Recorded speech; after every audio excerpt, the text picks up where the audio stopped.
Welcome to today's edition of Catholic Focus. My name is Deborah Mwanya and our sign language interpreter for this bulletin is Jen Mbaya. Welcome. We begin with a positive development story where for the first time residents of Machakos County will now be able to access legal services from the Office of the Attorney General without having to travel to Nairobi or endure long waiting periods. The government has launched a legal services clinic in the county of Machakos, part of a wider plan to decentralize legal and make justice more accessible to all Kenyans. Our reporter has the details. The Office of the Attorney General has officially opened its first county-level legal clinic in Machakos, making a significant step towards bringing justice closer to the people. According to the Attorney General, the initiative seeks to decentralize legal services by setting up similar clinics in all 47 counties, ensuring that Kenyans can access legal assistance without the cost of inconveniences of traveling to Nairobi. The Machakos Legal Clinic will serve as a model for others, offering advisory services on land ownership disputes, child welfare, constitutional matters, and government legal procedures. The decentralization of Office of the Attorney General Services aims to bring services closer to the people. For decades, access to legal advice and representation was largely a privilege of those living in cities and towns. Rural communities, informal settlements, and marginalized counties often remained unseen and unheard. That is steadfastly changing. Today, with the leadership of the Honorable the Attorney General and the commitment of the endless board, we are rolling out legal aid centers across the country. This center will serve as a hub for legal aid coordination in the entire Machakos County, providing legal services in criminal defense, property and succession, family law, children's matters, and alternative dispute resolutions. Hii clinic, vile mmesikia, ni ile inataka kuleta mawakili na wale wanafanya kazi na wao kuwasikiza mambo ya mashamba. Sio lazima mukae kotini kwa miaka kama 20 mkifurutana, mkisosana. Hii inaweza kuwapatia nafasi ya watu kuongea, kusikilizana na kuelewana. The second legal clinic is expected to open soon in Nairobi's Kibera Law Court as part of effort to streamline case handling and promote faster dispute resolution. Stakeholders in the justice sector were urged to collaborate with the Attorney General's office to ensure the success of the legal aid program across the country. For Machakos resident, the move means affordable, fast and more convenient access to justice, a new chapter in Kenya's quest to make legal services accessible to all.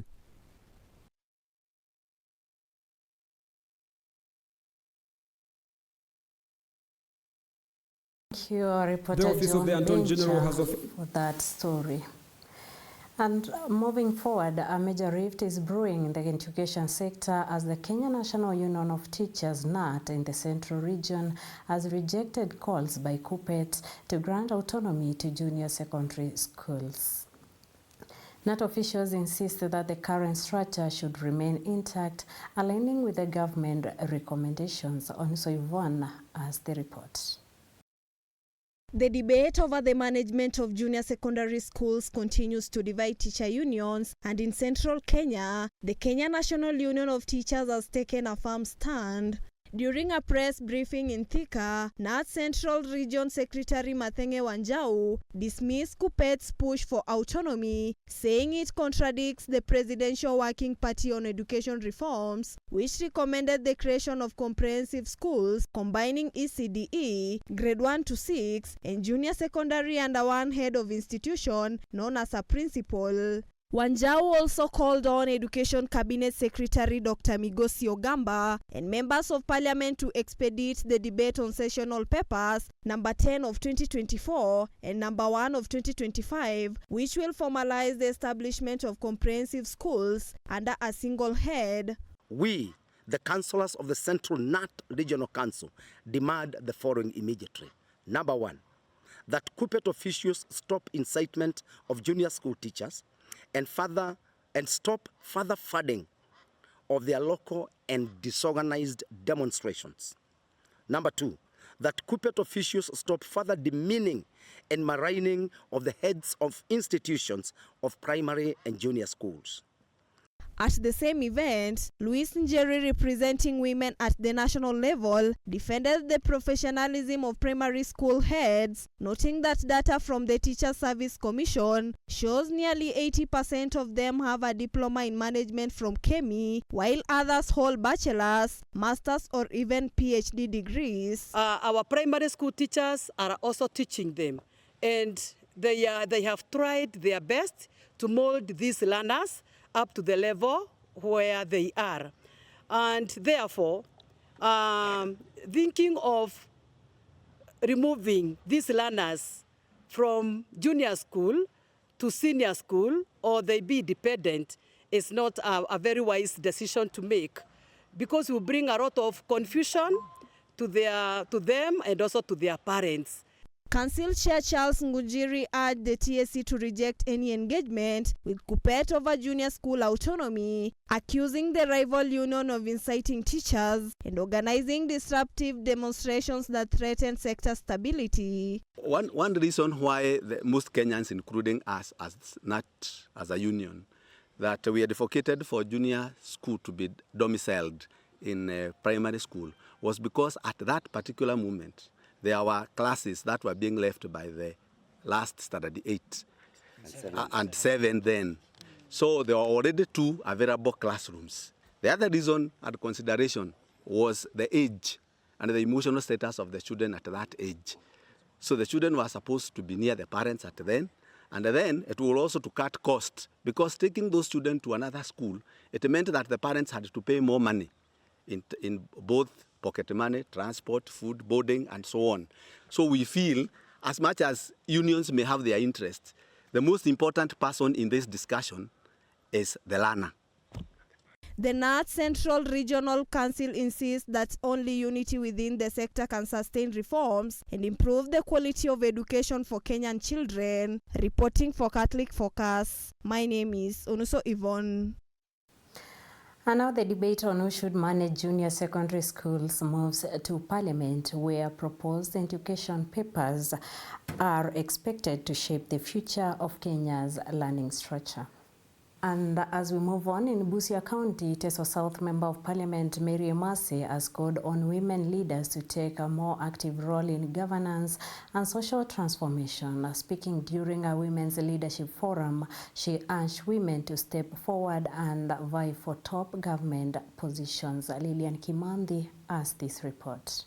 As the call for gender equality in leadership grows louder across the country, Teso South MP Mary Emase is leading the charge, encouraging women to take bold steps in leadership and policy making. Addressing a meeting in Busia town, which brought together the caucus of women senators and leaders from the Western region, Emase challenged women to remain at the forefront in championing issues that directly affect them, including gender-based violence and access to government resources. Let us be champions We've been spoken to about gender-based violence. We know what's affecting us. It cuts across this region. Let us go out there courageously and speak about GBV, speak about early pregnancies, speak about rape, speak. That is the start and the beginning of solving that problem. And again, as leaders, I know you've talked about budgets. There are members of the National Assembly here. When the budget is being done, I've been a member of the budget for a very long time. Seek audience with we have technocrats in every cabinet. Speak with the technocrats in the budget committee so that you look at it and understand, see how much has been allocated towards issues to do with the children.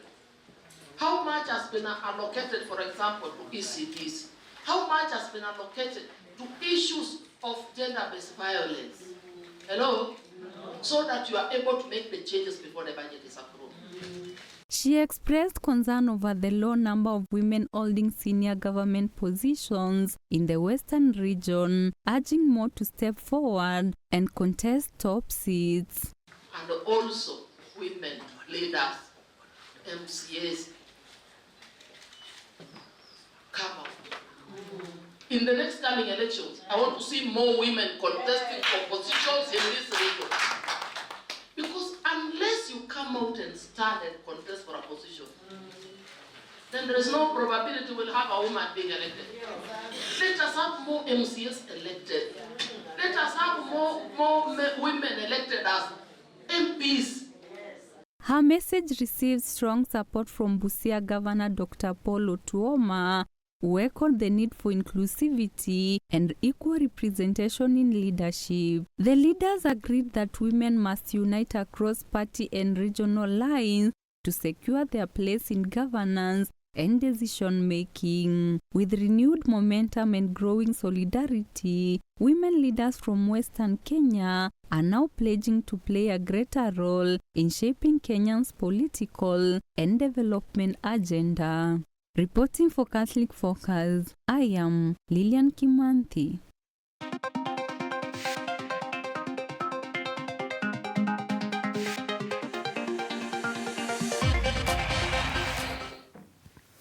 And now a quick check on the sports world. Kenyan athletes are being urged to uphold integrity and excellence amid growing global scrutiny over doping concerns. The call was made during a colorful ceremony at Ruiru GK prisons, where sportsmen and women who represented Kenya at the World Athletics Champions in Tokyo, Japan, were celebrated. In Ulinzi Sports Complex.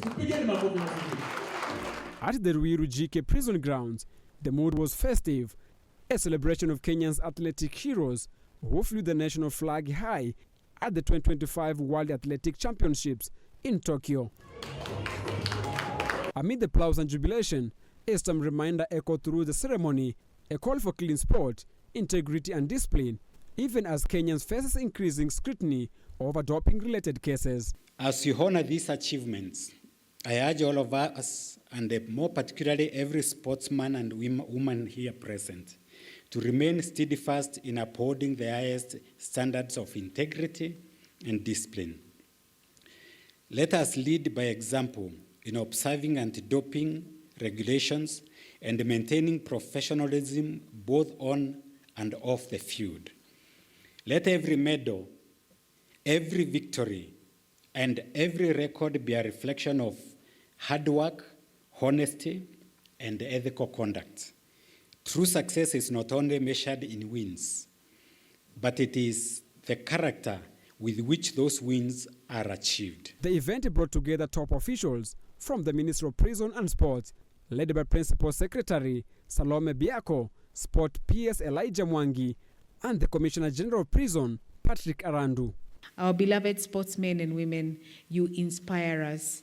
Your dedicated hard work, sacrifice, and courage to begin again and again after failure, how you handle defeat, your spirit of mutual respect and unity of purpose. We celebrate the team that was led by the DCGP Nicholas Maswai that brought us the gold through Lilian Odira. Among those honored were Lilian Odira, a shining star from the prison service who made history by breaking the world record in the 800 meters in Tokyo, a performance held as both inspiring and exemplary. I wish to greatly applaud our own Lilian Odira, who stunned the world by winning the gold in the women's 800 meters. We also recognize the stellar performance of Timothy Cheruiyot, David Asniek, and Protit Ngeno. Congratulations. They represented this our great country, Kenya, and Kenya prisons with distinction and pride. They urge athletes to serve as a role model for younger generations and to fully utilize sport training facilities available across the country. Kenya prisons offered Lilian the opportunity to train and prepare for this event, without which she would never have achieved this feat. I urge you, officers, to ensure that you maximize the use of the sports infrastructure available as a progressive efforts are made to modernize them. Facilities such as training grounds, gyms, and rehabilitation centers should be protected and appropriately used for practice sessions. As the applaud fades, the message remains clear. Kenya's path to athletic grounds must continue to be guided by integrity, excellence, and national pride. Reporting for Capuchin TV, Catholic Focus, I'm John Beja.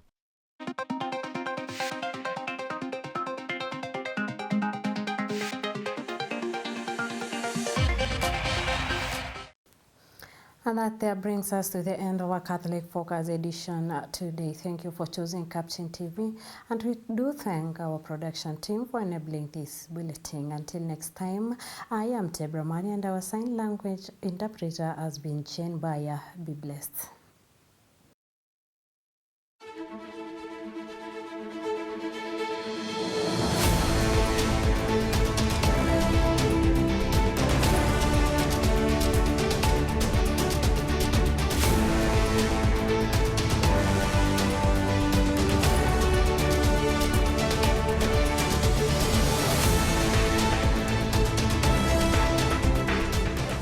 Keep watching Capuchin TV, your staunchly Catholic identity channel.